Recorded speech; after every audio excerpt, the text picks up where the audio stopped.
বাংলাদেশে বর্তমানে প্রায় 50 লক্ষ মানুষ এই অনলাইন নেশায় আসক্ত হয়ে গিয়েছে। অর্থাৎ জুয়া খেলায় শুধু প্রাপ্তবয়স্ক না, এখানে অনেক শিশু কিশোর তারাও এখানে জড়িত হয়ে পড়েছে।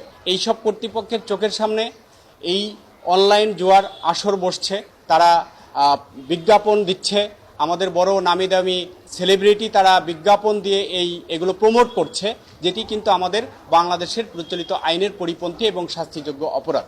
অনলাইন জুয়ার সাথে সম্পৃক্ত সকল প্রকার অনলাইন গেটওয়ে, লিংক এবং অ্যাপ্লিকেশনস যেগুলো আছে, সেই অ্যাপ্লিকেশনগুলো Facebook, YouTube, Bigo Live, Likee, TikTok, Yahoo যাবতীয় অনলাইন প্ল্যাটফর্ম থেকে অপসারণের নির্দেশ কেন দেওয়া হবে না, এই মর্মে বিবাদীদের উপরে জানতে চেয়েছেন আদালত।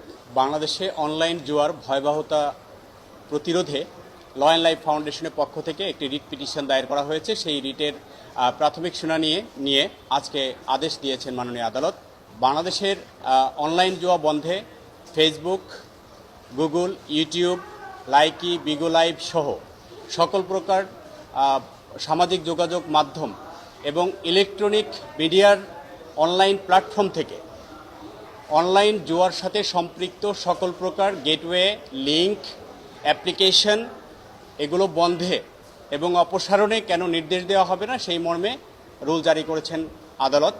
একই সাথে অনলাইন জুয়ার প্রচারণা, প্রকাশ এবং এই অনলাইন জুয়ার সাথে আর্থিক লেনদেনে সম্পৃক্ত যারা আছেন তাদেরকে তদন্তপূর্বক চিহ্নিত করে তাদের বিরুদ্ধে কী কী ধরনের আইনগত ব্যবস্থা গ্রহণ করা হয়েছে